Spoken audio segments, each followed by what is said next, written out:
Welcome to this explainer. So today we're doing something pretty ambitious.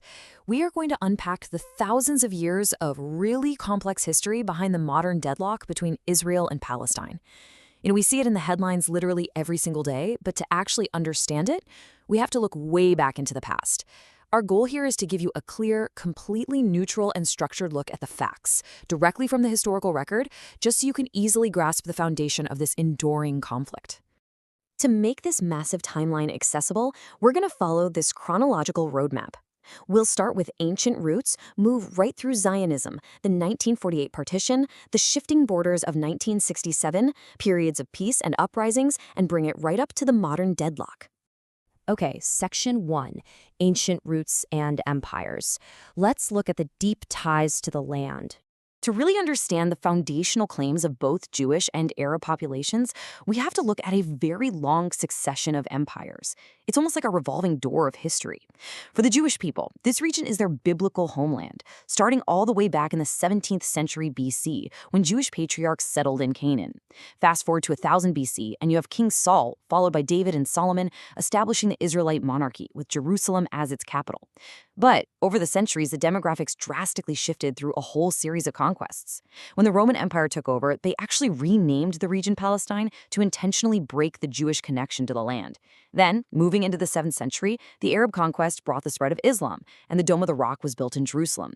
That made the city profoundly holy to three major monotheistic religions. Fast forward again to the 16th century, and the region, which was unofficially called Palestine, fell under the rule of the Ottoman Empire, an Islamic superpower that governed it all the way up until World War I. Moving on to Section 2, Zionism and British rule. This is where the modern stage really gets set. Jumping forward to the late 19th and early 20th centuries, shifting European politics completely transformed the landscape. A movement known as Zionism gained massive traction in Europe. Followers of Zionism aimed to reestablish a Jewish national state right back in that ancient homeland we were just talking about. Because of this movement, tens of thousands of Jewish people began migrating back to the region from Europe.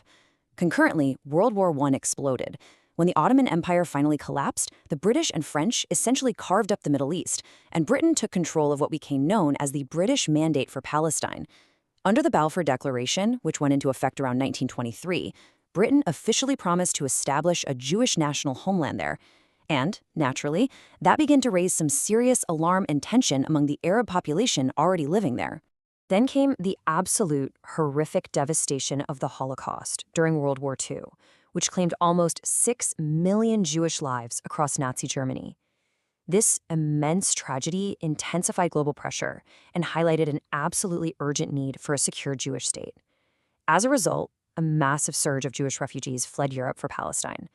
Now, this rapid influx severely escalated tensions with the local Arab population, leading to violent clashes. It ultimately forced the British, who were frankly overwhelmed by the entire situation, to limit immigration and eventually decide to just completely withdraw from the region altogether. Section 3. Partition and the 1948 War. A fractured region. So this rapid demographic shift forced the British to pass the problem over to the newly formed United Nations. In 1947, the UN proposed a solution that immediately fractured the region.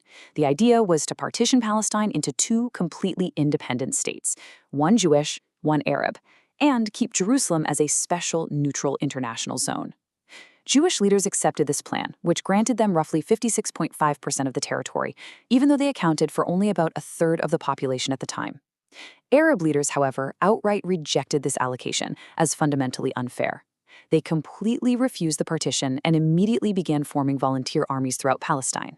The battle lines for the coming conflict were, for all intents and purposes, officially drawn. Less than a year after that UN proposal, as the British finished their withdrawal, Israel declared itself a fully independent state, and this historic announcement instantly sparked the 1948 Arab-Israeli War. 5 recently independent neighboring Arab nations, Egypt, Jordan, Iraq, Syria, and Lebanon, invaded the region. Their ultimate goal was to establish a unified Arab Palestine. But a year later, a ceasefire was reached, and the map looked completely different from the UN's original partition plan. Israel emerged controlling over 2/3 of historic Palestine. Jordan took control of the West Bank and East Jerusalem, and Egypt occupied the Gaza Strip. The human cost of all this was staggering. Over 750,000 Palestinian Arabs were expelled or fled from the homes where they had lived for centuries. To the Palestinians, this massive displacement is known as al-Nakba, or the catastrophe. It's a trauma that remains at the absolute core of the conflict today. Section 4. Shifting Borders of 1967. Let's talk about the Six-Day War. The borders drawn in 1949 pretty much held until 1967, when the Six-Day War broke out. In literally just 6 days of intense fighting, the map was drastically redrawn yet again. As you can see, Israel seized the West Bank and East Jerusalem from Jordan, the Gaza Strip and Sinai Peninsula from Egypt, and the Golan Heights from Syria. While the Sinai Peninsula was later returned to Egypt in a peace treaty, Israel retained control of the other territories. Furthermore, most Palestinian refugees were not allowed to return to their homes, which forced them to remain in Gaza, the West Bank, and neighboring countries. This crucial 1967 victory also marked the very beginning of expanded Israeli settlements into these newly occupied territories. Section 5. Peace Accords and Uprisings, a period of organized resistance and treaties. The expansion of those Israeli settlements into newly occupied territories gave rise to organized resistance. To understand this, we have to look at the PLO. Founded in Egypt in 1964, the Palestinian Liberation Organization initially launched attacks on Israel from bases in Jordan and later Lebanon. They eventually became the primary political representative for the Palestinian people. Tensions regarding the Israeli occupation finally boiled over in 1987 into a violent Palestinian uprising known as the First Intifada. It was actually ignited when an Israeli Defense Forces truck collided with 2 Palestinian vans, killing 4 civilians. That resulting, bloody conflict triggered an urgent global realization that a structured peace process was absolutely, undeniably necessary. This urgency led directly to the historic 1993 Oslo Accords, signed by Israel and the PLO. The Accords attempted to broker peace by officially dividing the occupied West Bank into these 3 highly specific staggered zones of administration. Area A was exclusively controlled by the newly formed Palestinian Authority. Area B fell under joint Palestinian and Israeli control, and Area C remained fully controlled by Israel. It was a really complex framework meant to be a stepping stone toward a permanent, peaceful 2-state solution. Unfortunately, that peace process just failed to hold. By the year 2000, leaders couldn't reach agreements on the hardest issues: the status of Jerusalem, the rights of Palestinian refugees, and the continuous expansion of Jewish settlements. The tipping point actually occurred when Ariel Sharon, who would later become Israel's prime minister, made a highly controversial visit to the Temple Mount, known to Muslims as the Al-Aqsa Mosque compound. Many Palestinians deemed this deeply offensive, and the far more violent Second Intifada ignited, effectively shattering the entire Oslo peace process. Which brings us to Section 6, the modern deadlock, deeply entrenched political divisions. The collapse of these peace efforts leads us directly into the modern era, which is characterized by recurring violence and deep divisions. A crucial dynamic here is a profound internal split in Palestinian leadership. You have Fatah, which manages the PLO and governs parts of the West Bank. On the other side is Hamas, a Sunni Islamist militant group that split from the Palestinian Authority and took complete power in the Gaza Strip. Importantly, the stated aim of Hamas is to destroy the state of Israel. So, in response to Hamas taking power, Israel implemented a severe blockade on Gaza, strictly restricting the movement of goods and people. These compounding events act like a ticking time bomb. The region has been locked in a persistent cycle of hostile events.